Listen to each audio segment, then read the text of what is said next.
Welcome, it's SVPod. Scott, Stanford Steve, and Red has come up again to hang with us. He just comes when he wants, huh? He does. He follows me around. Like, I'll let you know. And there he is. He's the boss. He's the boss of the jank. For those that are watching the pod, you're wondering what I'm wondering right now. Did you lay out yesterday? No, I've been blowing my nose like a faucet. Oh, so you're sick. No, I'm not sick. My nose has just been running. It's like 90 degrees here. It is. I don't know what's going on. It is. We're in the middle of a warm front. Really odd. It's been warm and then it was cold for like a day. Messing with the nostrils. I thought maybe Steve came back from KC yesterday and just got out for a little sunbathing. Nah. No. All right. No. Well, that would have been a better answer than you're having to blow the snots. I'm hoping you're feeling Nostrils. all right. We're delayed a day so that we could take a look at obviously breaking down the election. No, it's not our strength. It's not the lane we thrive in. Fun way that they started the college football playoff with Reese on Tuesday. Brilliant as expected. But we wanted to at least get our first look at the college football playoff rankings. Well, we're still going to do this on Tuesdays, but this first ranking that came out gives us a starting point and a reference point. Clearly, we have all of your Tuesday staples featuring Pooptown, which lasts, I guess, an hour. I just want to say, but we're going to start college football playoff ranking. Okay. I do just want to say one thing as it relates to the football, professional style.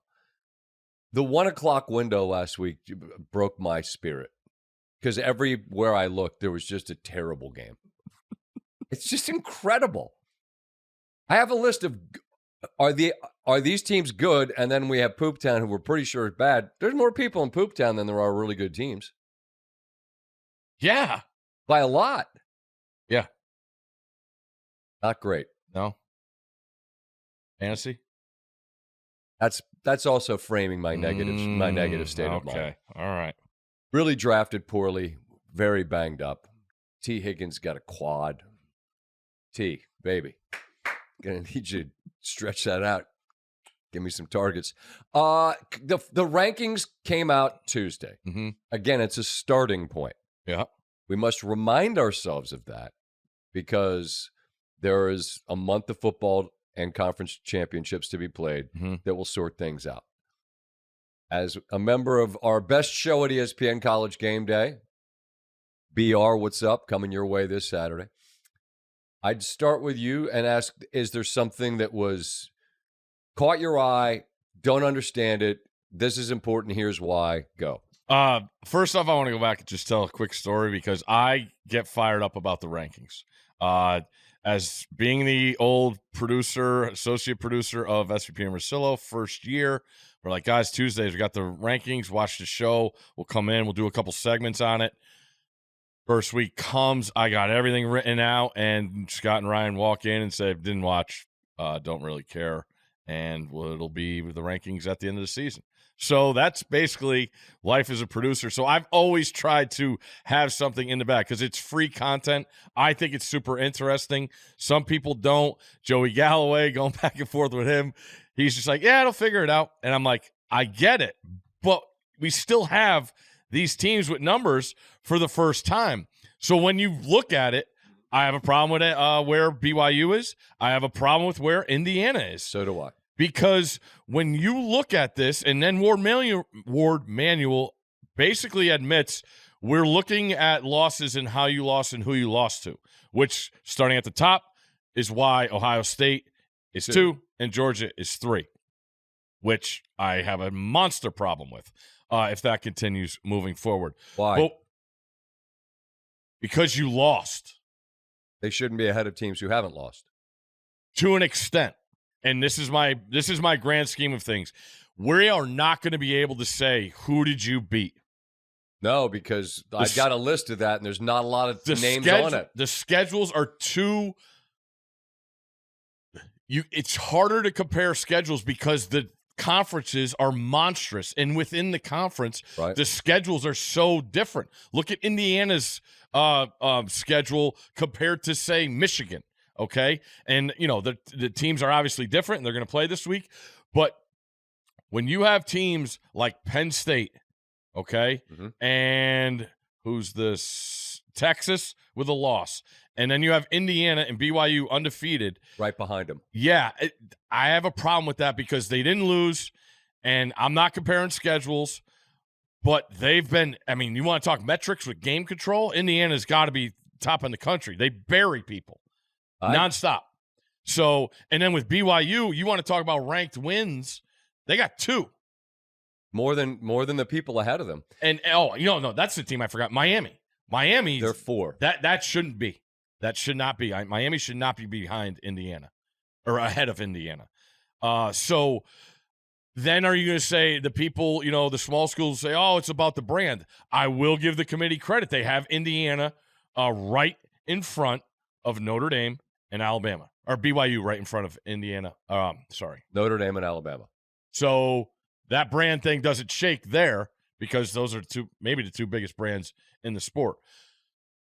So, and then all the way down, you have Colorado, who could play their way all the way into this thing. Yep. But they got to win out and win the conference. So that'll take care of itself. But they're at 20.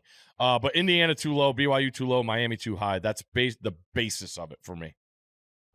The thing I said on Saturday night, and we appreciate I get a lot of fantastic feedback from people that I think are appreciating all the feedback's fantastic about the college pod. People really like it. Yeah.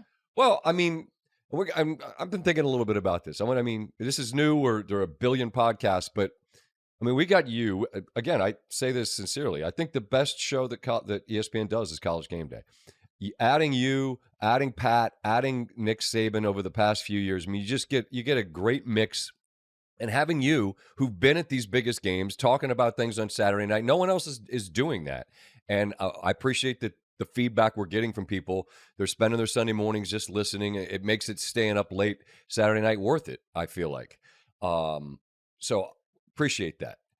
I said on that pod the other night, I'm trying not to get preemptively mad about something that hasn't happened yet. And I was talking about Indiana and Penn State.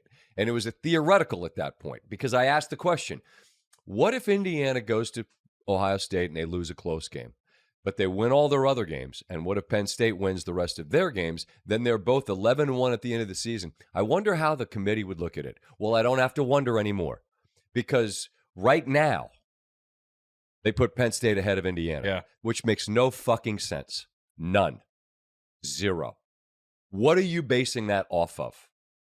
What? Well, what?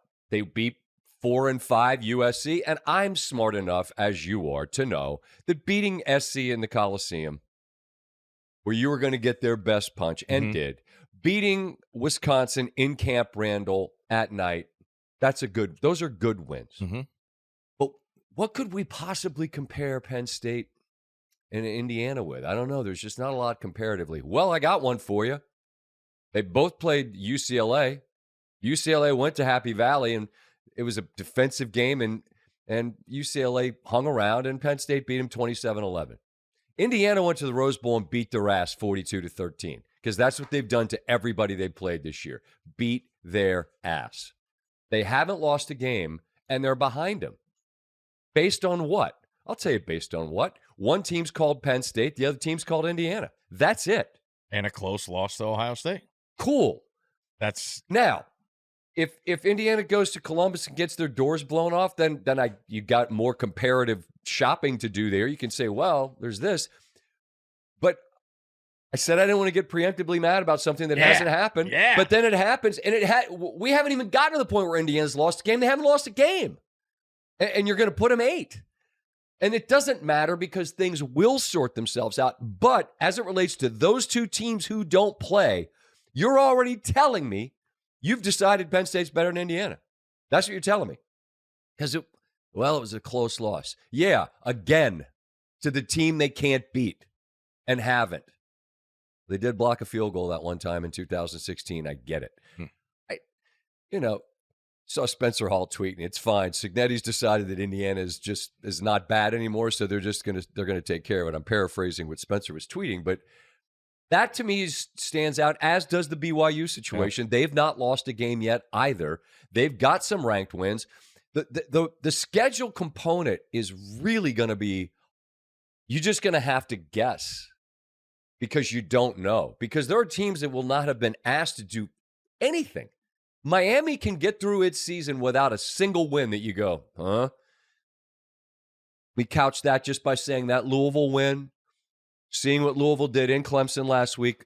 We are both big Brom fans. That's a good win. But that's going to be your best win. Yep. That's you have nothing left. And you've had to pull rabbits out of hats against teams, and you've done it. But your schedule is horrible.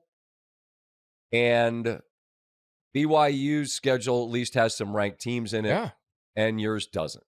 So just the initial, those are the things that just jump out. Indiana and BYU, and more Indiana for me because I was preemptively mad, and then I'm like, son of a bitch, look what they did. Indiana's basically got a job to do, and it's go to Ohio State and either give them hell. Either win in the shoe or compete. Because the committee's telling you that losing a close game against a good team, you're going to get extra credit for that. Ohio State's not going to complain. It's a noon game either. I understand why they wanted to play at night. It's a better scene. We all want to play at night. That's Lane Kiffin. TV runs the world. I do love this because you guys hate us being ESPN. Everything's our fault. And then you get the noon network, and then they want to create that noon window, and you're like, wait, they suck. We hate you. Hey, Fox, settle in and enjoy the hate. That's how it goes. They hate us all. They hate you because they want to play at night. I saw Ohio State could be in a situation where every single game they play, like the last 7 games they play, could be at noon. Yep. They don't want that. Lane's pissed off because he didn't get a night game in Oxford this year. I'm sorry. There's not enough. Don't lose to Kentucky. Steve's lips to your ears, Lane. Figure it out. Just going back to it. Yeah. One thing that I find interesting, and I did Reese's pod this morning with Thamel. You're all potted out. It's great. I love talking about this. The LSU USC game. Like the committee, they won't admit it, but I like saying it. They're rooting for Alabama. Against LSU? Yeah. Why? Because of that outlier. Like everybody in the Big Ten's beating USC, but USC beat LSU. So LSU still only has one conference loss. Like they could play their way right into the conference championship game. And that out like that bait is something I just thought about. Like, man, that thing's going to hang around forever. And the BYU versus SMU game, great win for BYU. And the way they evaluate teams, and we know what happened last year with Florida State, SMU didn't have the quarterback they have now. Correct. So there's really interesting. Reese did point out that, and he convinced me because I said I was worried about the committee knowing what they've done in the past, and now there's way more tougher decisions to make. He pointed out like the people on the committee, like we got some ball knowers. You got former great head coach, Hall of Famer Chris Ault, Gary Pinkel, who was a great coach. Mike Riley's on the there. Former players, linemen, Randall McDaniel, nose ball, Will Shields, nose ball. Don't mess with either of those two guys. So from a context standpoint, I am confident in that, knowing we do have more coaches as it felt like in the beginning it was ADs. You know what I mean? 1,000%. Okay. Because that feels like the agendas are so much more political than when they're along those lines than when they are along the coach. You're not joking when you say these are ball knowers. Yeah. You want people that get it. And the point to revisit that covers all of this is just the first pass at it. And all you can do at the first pass at it is go, oh, wait, let's say it was this. You'd get Notre Dame at Penn State. That'd be fun. And then that's what Spencer said. He said Notre Dame would go to Penn State and beat him, and then Georgia would throw him out of a blimp. What game would game day go to on that? Notre Dame, Penn State. No, they'd go to the SEC one because we obviously agenda. It's awesome. I'll tell you what's cool is that we get context from those early season games as the season goes on, right? The one loss SMU has is to BYU. No one paid attention to that initially. Now it's to Oh, what? That's the unbeaten team from the Big 12. Oh, wait, SMU's in line. They could win the ACC. Oh, that's interesting.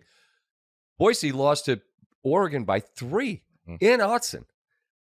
People didn't realize Genty was that dude that didn't know ball. And now you realize, oh, that wasn't a problem with Oregon not really being very good. It's that they were playing an excellent team.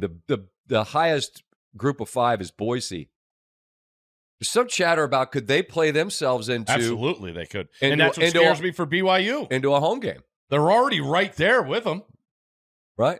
You know, it's very, very interesting. I will say. When it was... Think about this. Go ahead. I was just going to say... going back and forth with Greg McElroy a couple weeks ago when they started doing the show just to warm it up. They were using the AP poll, and he said to me, he's like, "It's amazing when we did it, how we sold this thing at the beginning. There's so much hope for all these teams. There's not that many spots. No, and that actually leads to the point I was going to make. People are going to have a really hard time wrapping their heads around the fact that at the end of all of this, there used to be 2. Yeah. 2 spots. With a computer. One game. When you watch the baseball playoffs, keep in mind, there used to be 2 divisions, East and West. And Atlanta was in the West. Which makes a ton of sense. Then they'd play, and then there'd be the World Series. So when you see these stats about the most postseason, this is and that's, it makes no sense to compare it to the old days because there are many, many more rounds these days. There used to be 2 teams, and we had to figure out who they were. And then we expanded to 4, and as we saw last year with Florida State, clearly that wasn't enough because that's a team, even with its quarterback situation, that had earned the right to be in a game, not the game they ended up playing against Georgia. That didn't go well. 4 was twice as many as 2. 12 is 3 times as many as 4, and it's still not going to be enough to satisfy people because someone at the end of all this is going to be furious. But it does create, whether the committee wants to admit it or not, this outlier situation. LSU, you did lose that game. Coach Kelly slamming tables, not happy. Don't blame him. Guys thought they had that game done. They didn't. Well, you got to live with that result because now you got an elimination game and game day will be down in BR. How's the itinerary shaping up? Chock full.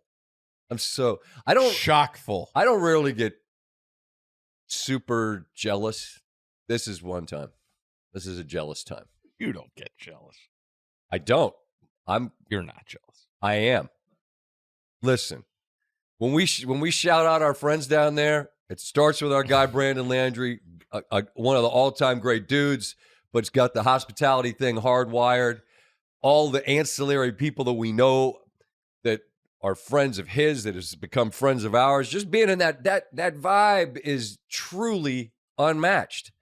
All day long leading up to it. I mean, the Seahawks have a big one coming Saturday. We got a big one at noon on the Seahawks, and this is where you say, just get on one of them planes. Yeah. Hey, wife, kids, listen, I know I'm going to Los Angeles on Monday for work, but I'm just going to go down to BR Saturday and get wrecked and go to tailgates and go check out. Anyway. Then you're flying to Los Angeles. Correct. That's going to be a scene this weekend because everybody knows what it is. Everybody knows what it is. I got it. There ain't no losing this game and finding, like, Bama's in it for now. Bama's in the mix now, but they got to win Saturday. Yeah.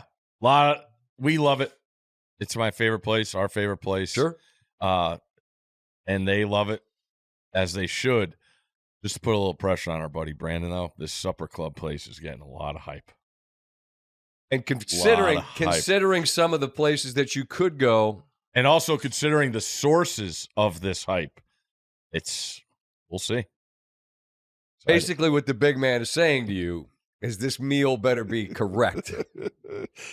I guarantee it will be. Yeah. One thing that's not gonna listen. If you could go to Walk-Ons and get those bang shrimp that are that good, you can go to a sports bar and get some delicious food. I'm pretty sure if there's a joint called the Supper Club, It's going to be just fine. And those Bang Bang shrimp, I was thinking about on my first trip, and he just kept. We did the show there, Yeah, and he just kept bringing out orders of them. Yeah. So I was doing the math. There's probably like 10 in the order, maybe more. and the show's 3 hours long. Game Day Radio was 7.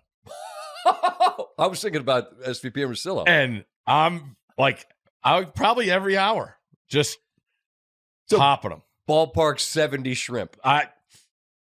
Maybe. Plus or minus. Can't wait. It'll be great. Want to get super Got a lean? home team. Unless, I was just going to say, to me, this is a Milroe game. No doubt. This is the Milroe game where here's what he's done, in my opinion. He went from a curiosity of, I don't know, can this dude do it, to he can do it, to now when you become a guy that people say is a guy, then in a game like this, you have to be the guy. Can't be the reason they don't win this game. And so, got to be the guy.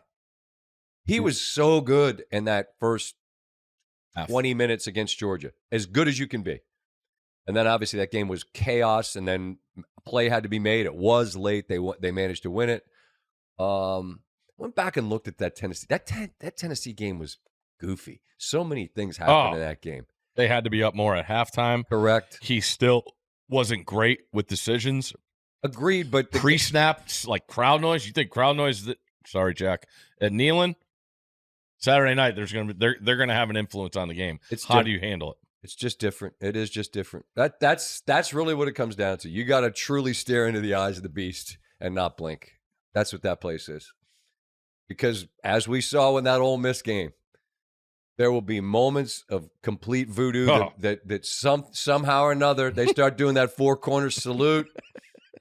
You just better be able to not blink. So you're jealous. I am, and it's rare. That's a rare. Red, come here, boy. That's wandering around. Who the hell knows what's going on in this house with Red? I am. Saturday. I'm gonna definitely have a lot of. It's not fear of missing out. What's the difference of like fear of missing out means maybe you're gonna miss something. Knowing you're missing out. What's that? Como. Something. I know I'm missing out, and it makes me furious. You'll be fine. You're right, I will. Elimination game coming there. Yeah. Anything else related to this? No, let's go NFL. What do you got? We were in Kansas City and Arrowhead. It was described to me before I went last year, and you, obviously, that was sort of the most collegiate of all of them. NFL atmospheres. I thought Swag made a really interesting and accurate point about how when you go to Buffalo, when you go to Lambeau, when you go to Pittsburgh, it has the most Friday night high school neighborhood feel. Lambeau is in a neighborhood. Buffalo basically in a neighborhood. Pittsburgh not at all. It's downtown, but that's the neighborhood. It's really Pittsburgh's really cool with the rivers and the way there's like mountainy kind of things. It's bridges. What Not the bridges, but it's very hilly. I mean, it's just it's the geography of downtown Pittsburgh is really interesting to me. But what those teams mean to the community, and what the aesthetic of the area surrounding it makes it feel some kind of way. Mm-hmm. Well, Arrowhead's in the middle of a concrete. It's a parking lot. All right, sorry, that's what it is. Which doesn't exactly. There's no aesthetic at all. It's two stadiums side by side and miles of asphalt. What that does create, though, is quite a lot of real estate for pre-gaming. Yeah. and you do. And then the actual stadium itself, you can never mess with that. You've got to do it. Take a page out of KU and Fog Allen Fieldhouse. You could retrofit it, maybe. You could tweak it, maybe if you needed to upgrade suites or whatever. I get it. I think the Hunt family's probably all right, but still, every owner is trying to sort out their revenue streams. I'm just saying you can't ever leave that place. You can't, because it's worth something. When it's loud in a way not many NFL places that I've been in are loud, and it impacts games. Although Tampa Bay didn't blink when they were driving down to tie it late. A lot of credit to them, man. But Kansas City wins. And just before I move on to Tampa Bay, just would you have gone for 2 if you're Bowles in that situation? After you were right there on the field with me, we're watching them right in front of our face go in and score. And there's always the question, did you use your best sort of play from the 2-yard line? And they had 2 of them. And are you thinking, we used our one, maybe go to? I think go for 2 with the caveat that there were still 27 seconds in all of Kansas City's timeouts. And as the Buffalo Bills fans know, taking the lead against them doesn't mean you're winning the game, but it would have given them the lead. Would you have gone for 2? I would have, but it's because of the idea of we were there all day. It was sopping wet, and that field is awesome.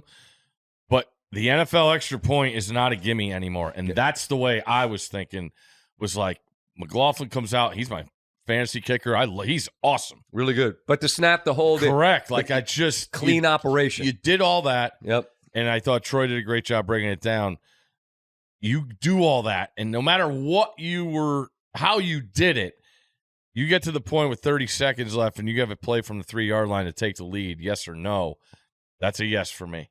And I thought so too. I also factor in the idea of who's on the other side. And you saw it was a worst-case scenario. Right, and that's the problem with them. And the thing that's so interesting to me about the Chiefs, they're 8-0. They've won 14 straight games, including the playoffs, which they've never done in the history of their franchise. They remind me of the smartest kid in the class who does just enough to get an A, but is it a 98 or a 90? That makes sense? Yeah. They win the games they play, but there's this odd kind of how they get there that you're thinking, the minute that the coin toss is lost by Baker and he saw his shoulder slump, like, son of this mother getting the ball. They look bad, they look frantic in their last drive. They nearly got picked twice. They nearly got picked twice. Once was a deflection, and it was really misty and rainy at that point. I don't know. Travis, who had a great game, 14 catches, 100 yards. It stoinks off his shoulder. Winfield nearly gets a pick, and then I think Nuke and Mahomes weren't on the same page because it looked like he tried to throw a slant, and that almost got picked. And they looked like disjointed. They didn't look like the Chiefs. But then they take a deep breath, get the ball, and go, oh, if we score a touchdown, we win? There's not one person that didn't know they were going to go down and win. And that's the part where it's like, that's the smartest kid in the class. What do I need to do to get an A? Oh, this? Oh, okay. And then they do it. And what I'm getting at is that their point differential is currently worse than the Chargers. The Chargers have a better plus minus. And they're 5-3. The Chargers are beating a bunch of bad teams, so there's a little bit cooked into that. But it's just kind of wild that you could be an 8-0 team and have a worse point plus minus than a 5-3 team. And that just speaks to the Chiefs. They have moments where they're, but when they've got to be them, they are. And so that's, I think, why there's this but with them, right? They don't just go destroy people in the way that the Lions currently are doing it. So it kind of opens the door for you to squint and try to figure out a reason, not to doubt, but to say what I'm saying. I think they're the new Patriots. Like, you have to put together 60 minutes. They're going to strain you. They're going to stretch you. They're going to make you uncomfortable. You have to overcome those deals because, again, they have that guy at quarterback, as did the Patriots, and that's what I think of. You got a great coach, Hall of Fame coach on the sidelines. An opportunistic defense. They don't have a lot of big names, but darn, they're good. They also fell into the trap of, it feels like every team in the NFL that has a 2-minute drill to do something, they score. If you watch NFL every week, it feels like that happens. Run 2-minute exclusively. And we've seen it a lot on Monday night. Philadelphia, week 2. Give the ball to Cousins, bing, bang, boom. They scored like it was nothing. I thought Ryan, when we were driving back to the hotel that night, made a great point too, because you take the deep breath and exhale and you're processing it on the drive downtown. And he said, and you know what else? You have to beat them because then they won't beat themselves, which is cliche for a reason. because they don't. They just don't do the dumb thing. They don't turn it over when it's critical. Yeah, Mahomes gets picked, and it's like, ooh, another pick. He doesn't get picked driving in to tie the game or to win the game. Also, apparently, the right tackle's allowed to move. You got to call that. Chiefs fans, I know you get mad because you think people say that you get every call. I'm not saying you get every call. I'm saying what you get is no call. Your right tackle moves fractionally early enough that everyone sees it except the officials. Joe and Troy mentioned it on the drive, the throw to Kelsey that got him to the basically 1 yard line. Your right tackle moves. You have to see it. It's right there. And neither of us love the super slow-mo that could show the penalty. It's even worse than that. But this, when you show it on super slow-mo, it's like, oh, yeah, that's a full step. It's a false start. Lane Johnson does it a lot in Philadelphia, too. He's gotten better. Our guy Kels doesn't like when we point that out. He's like, no, he's got like, relax, big man. Your guy gets a little bit of a head start. Anyway, that's the Chiefs. Shout to the Kingdom. Shout to Arrowhead. It's awesome. Just create another tunnel. That's all. Steve's big on multiple entries. They have one, actually. Kansas City pregame, they come out. That you can drive a tractor out of. Because you don't even. Do you care about a tractor? You don't even know how many times those things drive behind you during the show, postgame. It's unbelievable. We need, all right, Arrowhead. Just for more facilitation of people. Right. We got it for the people. Another track. Buffalo. Another tunnel. Buffalo, KC. The older joints, they don't have the things. The multiple. Now, next week, SoFi, they got like underground cities. Oh, it's great. Rams playing better. That's good. I love it because you're going to have to pick the Dolphins. Probably will. Sure, I'll have them. And I won't, you know what? Just like Alabama down in BR, you know what I won't do? Won't blink. Don't care. Give me the dog. Let's talk more good teams because Pooptown's going to take a while. Yep. Stay in the AFC. Huh? You and I both watched Buffalo. Yep. They're 7-2. They're going to win the AFC East. When I watch them on offense, nothing looks easy. Ever. And yet, Josh Allen is so good at playing the sport, playing the position the way he plays it, that maybe only he can do it. But that's convenient because he's him, so he can. Mm-hmm. But holy shit, nothing's easy. There's just very rarely a step, drop back. All right, there's a guy on an in cut and across the middle on an in route or whatever. I'll just throw it to him for 15, move the chains.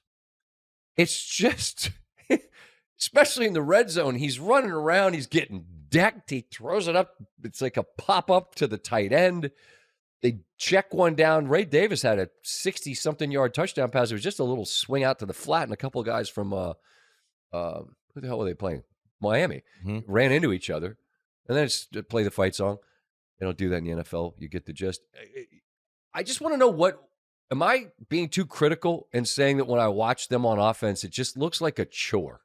No, not at all. I know this isn't the case. And we always talk about the plan, right? Ohio State last week, Chip Kelly's plan. You know, that plan at the end of the game, not to give the ball back. Uh-huh. At times, Buffalo looks like they're just calling plays. That makes sense? Like, hey, we haven't got Key on a target. Let's see what we got here. We haven't thrown it to White out of the backfield. Let's see what we got there.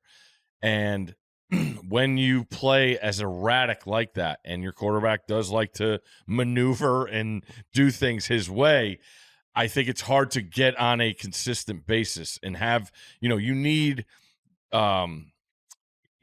togetherness in an offense. The offensive line's got to be on the same page. And when you start doing different things, it's hard to provide consistency and rhythm, tempo. Correct. All those words together in unison. And that's what I don't see from them. And it's frustrating. Like even the last drive, I'm like, are they cool with a 61-yard field goal? And they from a dude that had missed an extra point earlier and had a big miss in the playoffs last year. That was cool for him. That when you saw McDermott give him the game ball and the emotion you heard from Bass afterwards in that locker room, That was cool. And Josh Allen was very, very. I think he's an awesome teammate, man. Like he's the leader. It's his squad first and last. I thought the things he had to say about his kicker were really cool. But you make the great point because they were essentially playing for that. And by the way, they snapped that with enough time that if he misses, Miami's got time for a play, and you've got a field goal to win it for them. Mm-hmm.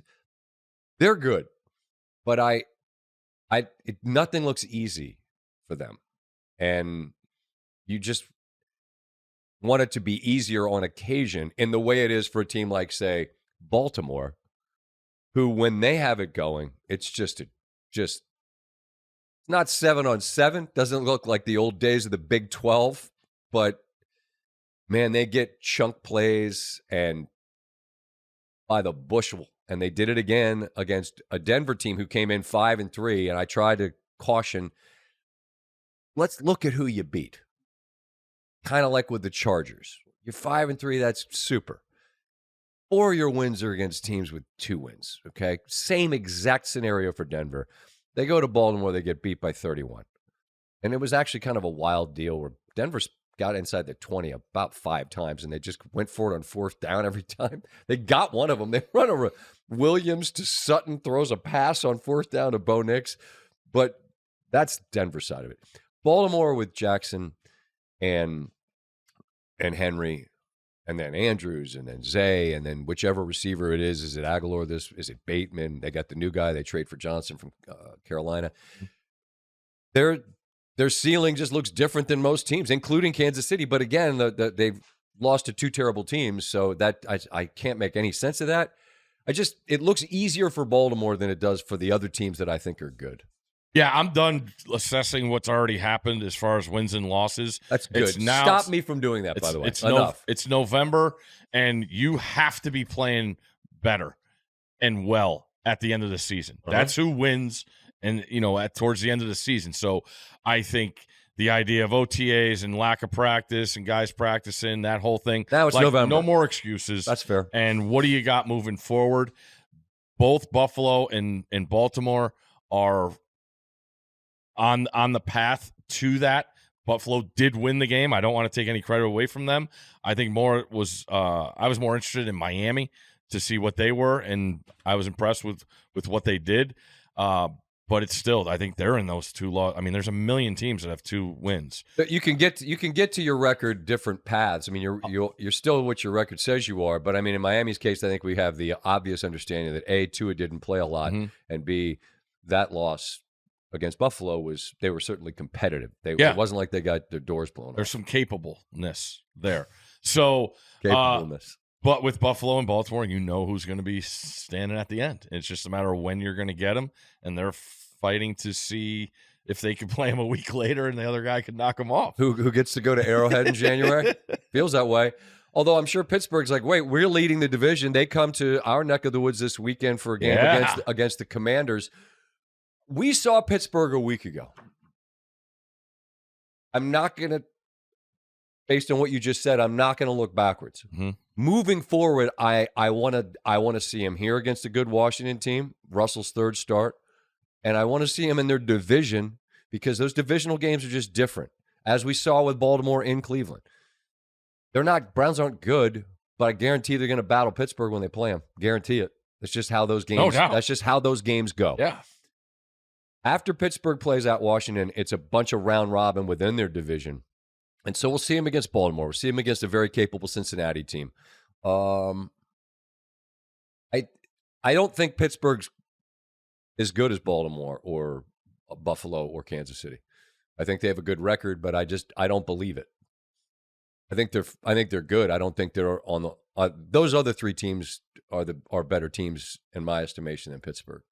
Yeah, they're a playoff team, and you get a shot in the playoffs. Say the same thing about Houston. I don't know what to make of Houston right now. They're +1 point differential. They get Detroit in their joint. That'll be the kind of game that's a big barometer because Houston went into New York and got beat, and Stroud was under pressure a lot and has been in their losses. No Nico, and they're still not going to have him. They suffer from what Buffalo suffered from earlier in the year, not having that clear guy that Stroud can throw the football to. This week, I think, is a really good indication of are you in that category of teams, or are you good but not close to that? Because no one's playing better than Detroit right now. No, not at all. I won't read too far into it, knowing that Houston. Is Nico possibly back this week? Well, I mean, I thought there was a possibility. Well, they're going to be. It was very vague. It was a very vague answer about this, and it feels like there's 10 different dudes that are skill position guys with hamstring issues, and you clearly don't want to come back from it too soon because it lingers as it is. So it seems like Houston just, let's wait till we're good, rather than I can play. Now, can you run? Can you play the way you played before you got hurt? But I would think there's maybe a little bit of a tendency to rush it. But the good news for you is you're in a division and no one can threaten you. You have that benefit. That's what I'm not going to read too much into this game, knowing you have wiggle room in a division and you're only going to get better as the season goes. I really like Houston when they have all systems go, and we haven't seen that since Nico. The one thing in that game I'm watching is how they match the physicalness of Detroit, because they're capableness, wasn't that a word? Capableness, yes. They have it. I love their personnel. I love their coach. They obviously have a quarterback that could do it, and this will be a really good test. But I don't want to read too much into it, conference versus conference and all that. But it's just a fun matchup. Yeah, and it's on Sunday night, so we'll be watching. Love that. In the NFC, I'm going to save Detroit for a minute because I want to ask you about them specifically. I think Atlanta's a good football team. Yep. And the thing that bummed me out, and I'm responsible because I was the one talking, is like on Countdown, it became a Dallas conversation. The Cowboys are in Pooptown, okay? They stink. Atlanta doesn't. And after the loss, it's like, here's Jerry Jones on they're not good. How about Arthur Blank? Arthur Blank say anything? Do we have any sound from him? No, he doesn't talk. Most owners don't after games. But we're going to do this for this team that for the last, ever since I've been at ESPN, has been the same fucking thing. Atlanta's good. I failed. Should have made it more about Atlanta and less about Dallas. Obviously we showed the highlights, but then, look, Dak does get hurt. That's significant. And so then you got to have the owner talk. Give myself a little grace here on that one. I think Atlanta's a good football team. Do you? Yeah. Okay. Absolutely. You're going to win that division. They already played Atlanta twice, beat him twice. Carolina and New Orleans. Atlanta's good. Philadelphia's good enough to overcome their guy Sirianni, who's got to prove repeatedly just how brilliant he is. Yeah. Watching that game the other day, if you watched it, you know that Jacksonville's so bad that he could kind of mess around and keep going for two because, well, there were penalties and it's from the 1 yard line and tush push or whatever. But up 16, maybe you kick an extra point because then here's how math works. There's no way that two scores can tie. That's 3. And it's not the scores, it's the possessions because there aren't that many of them in the NFL. So being up 3 possessions may be worth doing. Nope. I'm going for 2, baby. They went 0 for 3. You could go up 2 possessions. You're down there close. Got a close little 4th down. Kick a field goal, go up 2 scores. Nope. Going for it on 4th down. Oh. Push. No. Little play action where I got Hurts running 20 yards backwards. We don't get it. And then, what is it? F around and find out. All of a sudden, Jacksonville sneaks back in this thing. And then in the end of the game, when you finally decide, what we're going to do? We're going to kick a field goal. We're going to send our guy out there from basically 60 yards. Oh, crap. He hit the upright. Now Jacksonville in a game, they were down 22-0 and were dead. Has the ball with the chance. You opened the door for them, but fortunately for you, Jacksonville is incapable of walking through it. So in the end, you get to win, and everyone gets to feel good, which was the right outcome. You were way better. But I think about Sirianni, who's fighting with fans after they beat Cleveland on that field. Buddy, If you let that lead get away, the folks in the link were going to have something to say to you. That guy drives me nuts. Two things. Nuts. He can't help himself. Fair. Pretty obvious. Fair. And one important thing that I saw in that game, Jacksonville did very well against the tush push. Just be careful.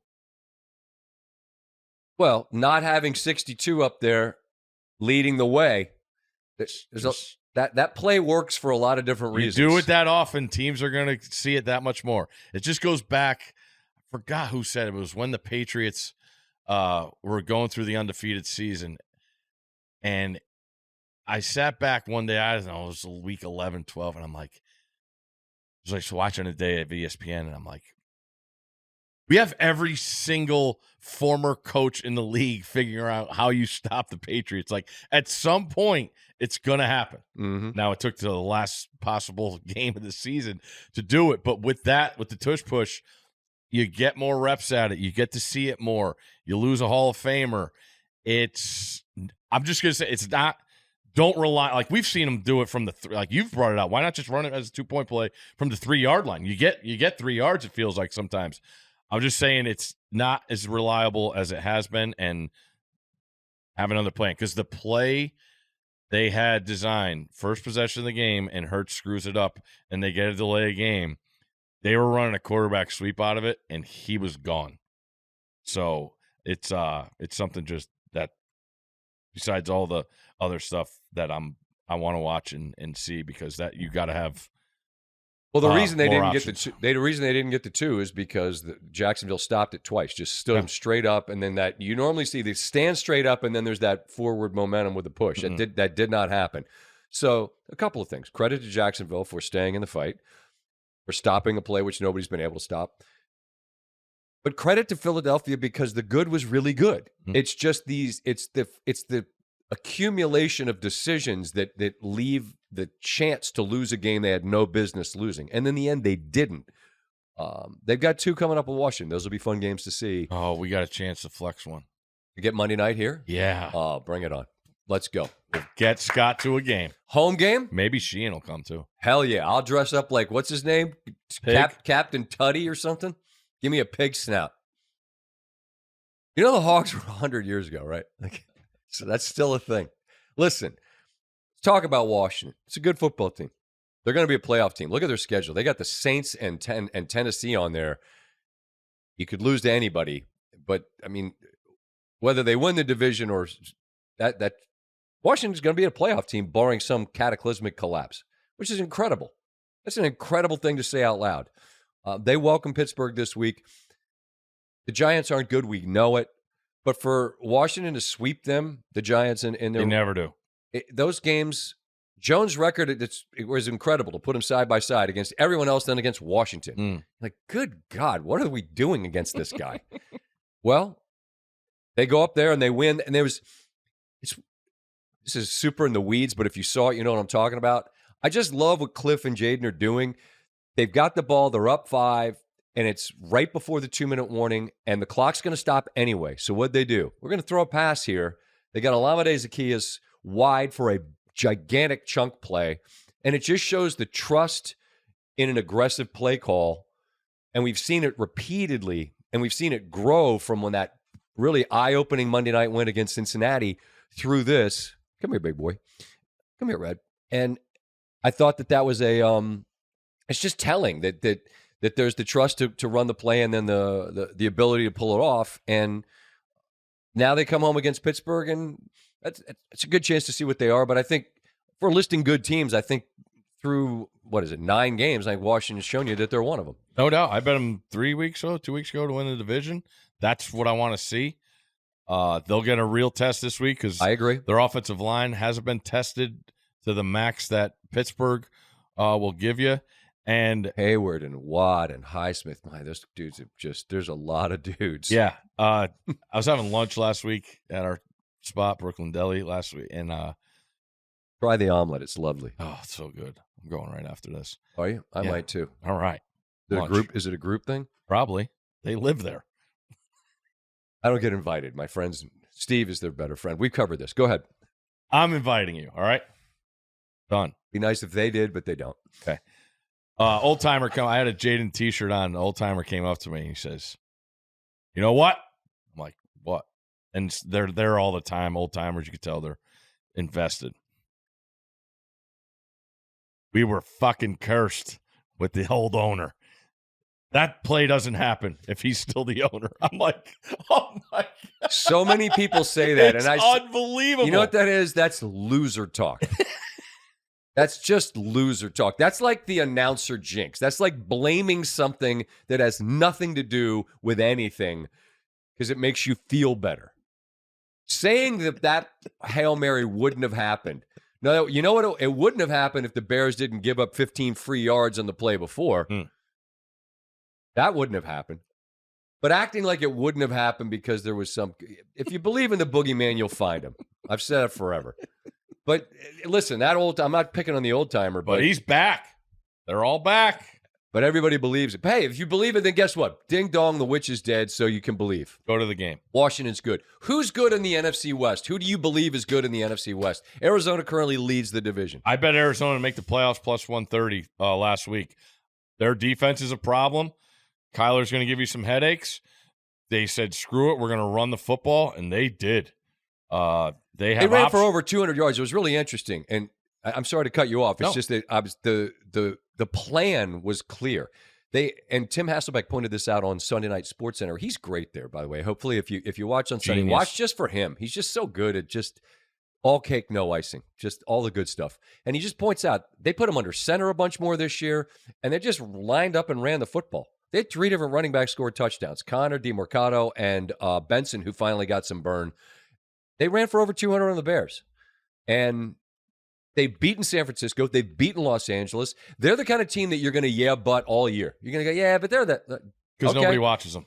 You're exactly right. And because they drafted Murray and they drafted Marvin Harrison Jr., so, they must be doing that. That's not the way they're winning the games. They're lining up and they're beating people on lines of scrimmage. Yeah, and that's a Bears defense who I thought highly of and looked great against the Commanders, except for the last play. Well, that was the curse. Yeah. No, I'm fully confident. I thought that was a tough gig to take as a first-time head coach. You know the Kyler piece. You know what that roster was. It's a really, really good coaching job, and they're a pain in the butt, man. The problem in the NFC West, Scott, is no one's going to give up on the Niners. No one. And they've been beaten, and you just say, all right, they're getting McCaffrey back. Really interested in that game at Tampa this week because we just watched Tampa in person. It's a good football team. How much are they going to have on their plate offensively? But when you talk about that team or that division, no one's going to give up on San Francisco, but they got to get this thing going. And the problem that San Francisco has to live with is you don't want to look back, and I agree, but San Francisco has to live with what happened in the rear view. Yep. They have to live with the fact that they blew a 10-point lead at Los Angeles. How? Don't know. They have to live with the fact that they blew a double-digit lead at home against Arizona. How? I actually do know, but no one cares. And Arizona, by the way, gets to live with the fact that they have those wins in the bank. They've gotten those wins, and they beat the crap out of the Rams on their home field. So I don't know anyone that would say about San Francisco, yeah, they're not good. No, and no one's been better traditionally in November forward. They get great late. They got McCaffrey. We got McAfee's show on here on the screen in the studio, and you see McCaffrey's running around. They get him back, presumably. You got to be itching to go. How much does he change that team? As much as anybody. Got to get one of the offensive MVPs of the league. And so you're going to have to deal with them. You're going to have to deal with the Rams team that gets Nakua and Cooper Kupp back, that managed to get a couple of wins without them, and now they've got a chance to get over 500 at home. They just went to Seattle and got a win in overtime. What a throw from Stafford. What a catch from Robinson. Graybeard. That guy's unreal, man. That corner, I can't get over how that happens because just that 3-level throw where they roll it and they got... Oh, like it covers it. Like you don't have any help. Yeah. You're on that guy one-on-one, and he gets caught looking in the backfield. That's how Robinson gets around him. That can't happen. It did. And they lost the game because of it. And all that game, the momentum swings, Geno and the throws, Braden Fisk, Fisk and Verse. But Fisk, and this is why D linemen are the worst. You can't call. He grabs the tight end coming across, and that's why that interception happens as you get eaten alive by Red right now. Yeah, I thought you were going to say that. Stop destroying me. But with sit down. From a football standpoint, no one's going to call that. But he's running a route, and Fisk grabs him, and everybody's like, "Why? How did Geno throw that ball? The tight end's supposed to be there, but he gets grabbed by a defensive tackle on a totally dirty play that defensive linemen are accustomed to, and that's why they're worst." Steve's not a big fan of defensive folks. It's such a good play, but I hate it. It's cheating. It's like Kansas City's right tackle. If they don't, ow! Stop it! Don't bite me, Red. Good God, Doctor. Yeah, exactly. This is why I don't have that. There you go. Just calm yourself down, big boy. I'm just gonna eat this. No, on the chair. Yeah, rawhide. It's fine. It's probably good for you. But Seattle is also. I think they're a good football team. Well, you can't lose 4 straight games. I get it. 4. I give Geno a ton of credit, man, because 2 things. A, after the game, he owned it and said, "Man, I got to be better. Yeah. That's on me." And that's what leaders do. That leadership takes on many different forms, and you saw it and heard it from Geno. But he also should give himself a little grace because for some horrendous throws, they had like 3 trips inside the 10 and were minus 7 points because the Rams had 103 yard, I beg your pardon, interception return for a touchdown, and then another pick in the red zone. But then he threw a couple of preposterous footballs to Jackson Smith and Jigba to get him into overtime. But then they lose on the Stafford throw. So that West is chaotic. I don't know if there's a chance we could flex to an Arizona-Minnesota game somewhere in there. I think if that's just I get confused. You're in control. Make the decision. No, I'm not. Whatever network has the game could be like, no, you can't have it. I just thinking about a home game. That'd be excited. We can have a home game, drive out there, tailgate with the people. Big snouts. I just hope the Rams wear their yellow pants when we go there Monday night. If they come out in those dirty white laundry pants. That's such a great call. Right. Come on. Don't wear the piss pants. Did I say that? That's Big Cat's bit. They're awful. That just, you've got, again, this is the 1,000th uniform complaint. When you have a beautiful uniform option, wear it. You got a bunch of contacts there in that Rams coaching room. Yeah, I'll sort it out. Check it out. Tell them, hey, get the equipment guys to go with the beautiful yellows because it's a beautiful yellow. Yeah, and that's a very beautiful blue they have. We saved the last team for last, and that's Detroit. I'm so impressed with the way they win football games. I thought about this, and I said it, I think, on Countdown the other night. The thing that they have, it's hard to get for teams that don't win titles, is organizational continuity. Here's what I mean. Everyone knows Ben Johnson could have left head coaching jobs. And for whatever reason, whether he was smart enough to look at the situations that were open and thought, not for me, or if he truly just did want to stay in Detroit because he believed that they could win a title with what they had, he stuck around. Campbell's and the connectivity of the locker room, everybody's part of it says it's real. It's not theatrical. He's not trying out for Hollywood. This is who he is. This is what they are. And then they're really fucking good. Really, really good. Losing Hutchinson, you think that's going to be awful. They go out and they got the move Smith, right? From Darius, from Cleveland. Yep. He's bounced around a bit, but those guys are mercenaries. If you can get to the passer, that's a very unique set of skills. And he brings that to Detroit. But to go outside in the elements, it's pouring rain. You know who had a bunch of drops in that game? The home team. Packers had 5 drops in that game. 4th and 3 throw, they toss it out to Amon-Ra, squeeze it, touchdown, never trailed the entire game. Impressive. It's an impressive thing to do to answer the question about you. Chances are you're not going to have to leave your dome come wintertime. Mm-hmm. But if you do, hey, just so you know, we went to Lambeau and the weather was absolute garbage. And we were tidy. We ran a clean operation. They didn't. And they just continue to add pages and layers to why they're the best team in the NFC. Yeah, I've said for weeks they're the best watch in the NFL. I hear people in college talk about the stuff. Would you say organizational continuity? Correct. Just they just call it alignment. Like when you have your donors and your AD and your president, like all, and that's what you're talking about here. The GM and the idea that he's on the same page with the coach and the team, and they go out and they assess a need. Like, feels like it doesn't happen all the time in the league. But just to have guys not leave because they're going to lose some coordinators. Yeah, probably both of them. Glenn's really good. He's the DC, right? Yep. I thought so. It was great. It was just raining, and he could I was dealing with that the other night when it's just misty, and you're looking, and you're like, what does he see? No, he doesn't need to see. He needs some wipers on those. He could feel it. You're probably going to lose. At some point, you're going to lose your coordinators because that's what ends up happening when you're really good. Is people come steal what you've got. But they didn't lose. They didn't lose much, and so you have a lot of the same people. As you say, GM, coach, coordinators, and then the group, and then Goff's a leader, and they're the best watch, best team. McShay had a stat that. By the way, great to see him doing his thing with the ringer. That's long overdue. One of the great voices in our sports. Shout out to our guy McShay. Since like week 3, they have more touchdowns than incompletions. Yeah, we had that stat on.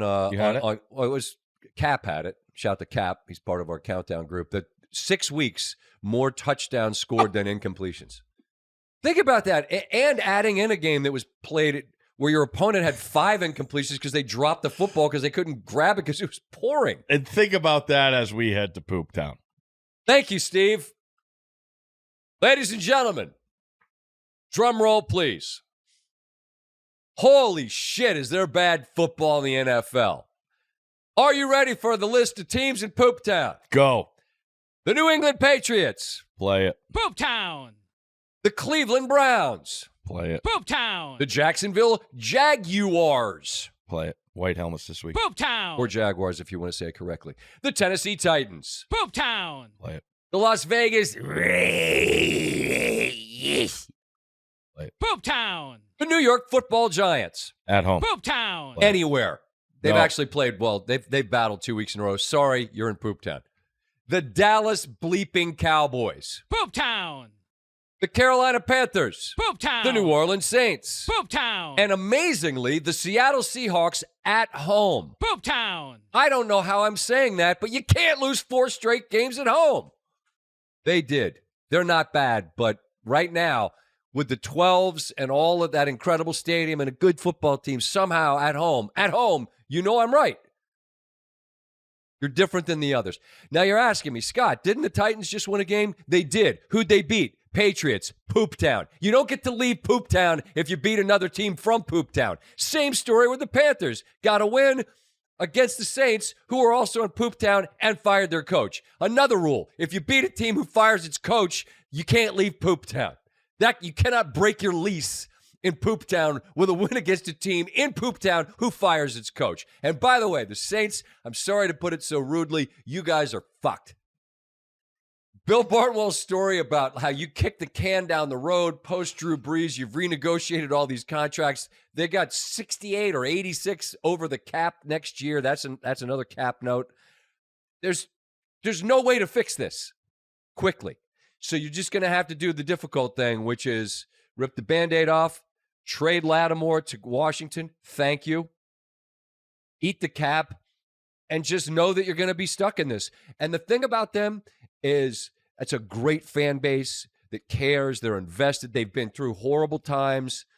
And I get it. You got to a place where you weren't horrible, and so you wanted to figure out a way that post-Drew Brees you could kind of stay in that space. But all you did was delay this kind of inevitable situation. And so, look, Pooptown's just kind of a joke. But in this particular case with the Saints, I think it speaks to some actual real, I say serious, but it's more serious than a bit that we're doing. It's just the problems that they're going to deal with it, or they're going to keep them stuck in a situation where it's going to be hard for them to be great. Yeah. But boy, there's some teams. Did you say the Jets? Didn't. Really? Jets escaped Pooptown. They beat Houston. You can leave Pooptown. And I didn't say the Jets because even though at halftime of that game, in a game where you had to have the Jets because they were 2-6 and they were somehow favored, and at halftime I'm talking to Damian Woody. I'm like, this team is terrible, and I can't believe that anyone would back them. And then they ended up being team right side. Garrett Wilson made a couple of incredible catches. Devontae Adams, by the way, shout out to Devontae. Very nice, very kind. Said nice things when he came on the show. Appreciate that. This guy, incredible receiver, acting like we're doing him some favor to have him on the show. But if those two and Rodgers develop something, you look at their schedule, and I said this to Damian Woody on the show on Thursday. I said, look, you don't have to squint too hard to go, they could win a bunch of those games. And D. Woody said, yeah, and they could lose all of them too. And I said, that is true. That's the conundrum with the Jets. Okay. All I'm saying is do a little comparative side by side. Them as opposed to, say, New England. Oh, no. Right. So these are, again, there are short-time folks that just need a place to crash on the couch. And I just want them in there. Put them in there. They're in. One more team in Pooptown, courtesy of Stanford Steve, the New York Jets. I think the Giants are better than the Jets. Pooptown. Now you're talking crazy. Okay.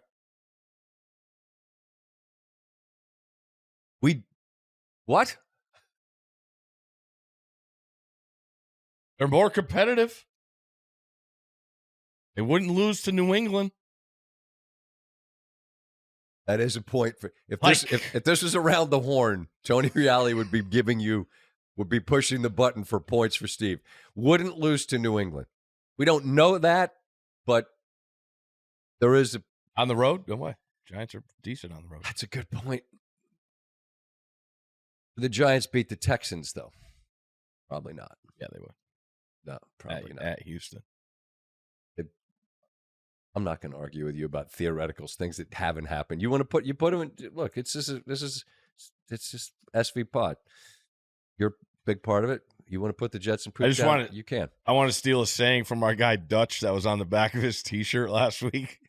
It said, "Rent is due every day." Pooptown, rent is due every day. First of the month, second of the month, third of the month, rent is due. Hey. Oh, I shouldn't have done that. Red was fine, and now Red's like, what did I do? You're fine. Lay back down. There you go, big boy.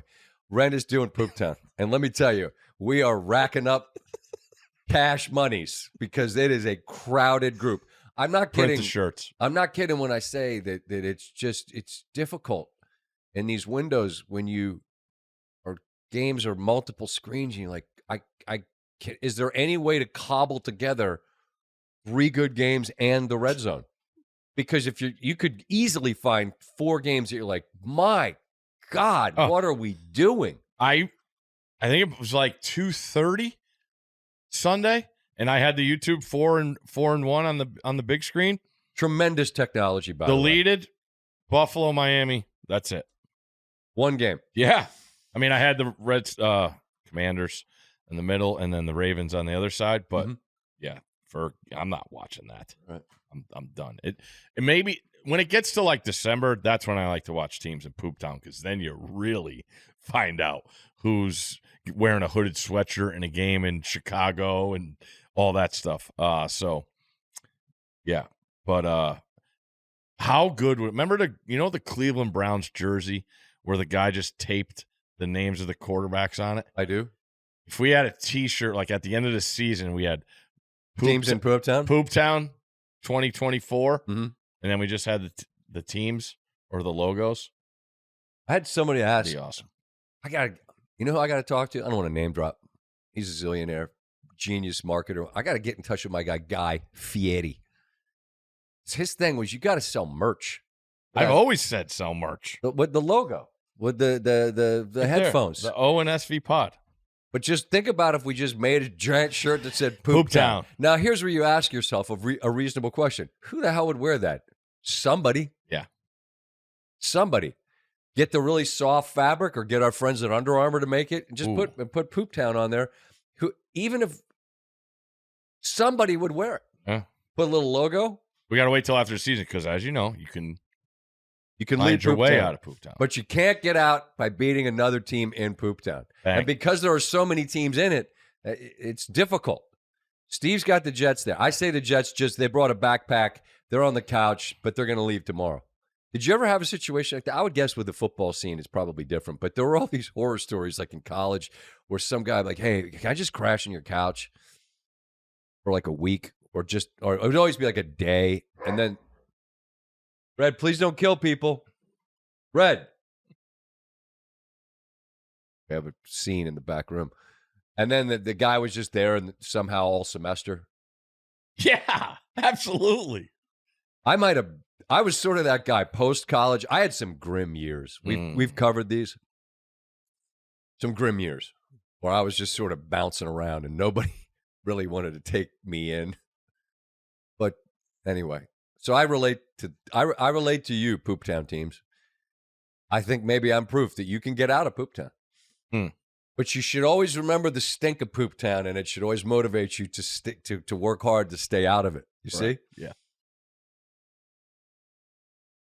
I don't know if I ever did pay for that Movado watch, though. I might still owe you. Might still owe for that one handsome Movado timepiece back in about 9/1. I got a question. Love Steve's questions. Pulled up into your incredible establishment. Red, come here. Halloween decorations still up. Yep. How long are we going with that? It was a Friday. Halloween was a Friday. Thursday. Felt like a Friday. I will say when we came back yesterday from wherever we were, voting. Went voting with the kids, explained to them their civic duty and this and that. We pulled back in, and one of the pumpkins is a kind of a wide one, and the face is starting to shrink down. It looks like bitter beer face. Looks like a peepaw. What the hell you want from me? Leave me alone. Let me sit and watch my shows. So all right, you know what? We'll get those down today. I was just asking a question. I didn't know. It's a fair point. I will say, went out to dinner the Friday after the Halloween and driving down River Road here, and there were some folks. Man. What? No, that road. A lot of I traffic. see a lot. Yeah. Well, you know what I saw? Don't say a Christmas tree. Not tree, full-on decorations, lights, the whole shebang. We got to come up with some guidelines about when. How about some bylaws? That too. Just some common sense application of, hey, what feels like the time, because we've abandoned when can Thanksgiving's done to people. That's what drives me nuts. And it's a forgotten holiday. It's my favorite.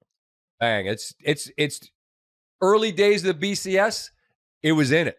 2-team holiday, Thanksgiving in it. 4-team for sure. In the playoff, Thanksgiving's a 1 seed in holiday. For sure. But Thanksgiving gets totally glossed over because what can you do? Draw turkey hands and the colors are kind of like yellow and brown and orange. But no, we've already got Christmas ads on TV. And there's more than one, a handful of people with the full-on decorations of their trees, lights, the whole bit. That's a bit early. Yeah. I'm talking Griswold. I hear you. Not just that one dude who's got that one light that you put in a tree, and it's just sort of like a Charlie Brown Christmas tree, and it's kind of sad. Because you know what happens on that street? One-uppers. Like that guy said, I'm right here. What a first person right here. Because wait till you see what happens on that street. Don't be a one-upper. Now, you might be the one that sort of sets the market for the neighborhood because you're already an aggressive Griswolder. But then the guy across the street's like, oh, yeah? Mm-hmm. Let me hitch up my britches and get my ladder out. You seen my tool belt? We got inflatable reindeer and Santa. I got to tell you, down south, we took a spin around some neighborhoods in the Jacksonville area, and they had the Santa Claus and the helicopter on the roof. And I'm like, what the fuck are we doing, man? You understand how the stories go, right? There's a sleigh and there's some reindeer. He's not in a chopper in a Hawaiian shirt. What are we doing? I guess there's just regional pockets of the decorations that where I'm from I didn't know anything about. Don't be a one-upper. But, Steve, you've done me a service. We'll get the pumpkins are tricky ones to get rid of because you got to be able to find you can't put them in the trash can too soon. It was a lot easier to get rid of them this year when the deer and the squirrels got in there and ate 3/4 of them. So I've never seen it was unreal. Cayenne pepper, I was heard, not Aaron Rodgers spray. That's what I was told for next year. Okay, keeps them away. All right, there's some positive. Appreciate Gervasio told me that. He's like MacGyver. Yeah, he's a very capable and resourceful young man. Love it. Get ready, BR. Stanford Steve's coming. I'm going to go clean up some. You're coming to lunch. I'm going to go clean up the decorations, and Steve's going to go to lunch with my friends that don't invite me.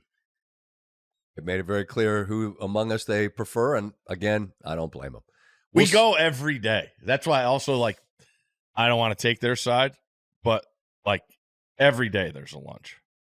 So but where is it? Brooklyn Deli. Every day. Almost, yeah. That seafood jank down the road's better. You didn't even get a crab cake there at O'Donnell's yet. I didn't. I got best in the area. All right. Well, maybe you guys go there. I'll go eat by myself with my group of friends. None. We'll see you Saturday night. Are we gonna check in for Saturday night from BR? From walk-ons. How many beers? Can you imagine? How many beers into your night will you be? No, I got the game. I'm just gonna come out. I'll go to the hotel from the game. I'm on the sidelines during the game. I'm not messing around. Suds. No. I'll have a couple suds for the room after. There you go. All right. We're going to go to lunch. Thanks for being with us. Don't be a one-upper.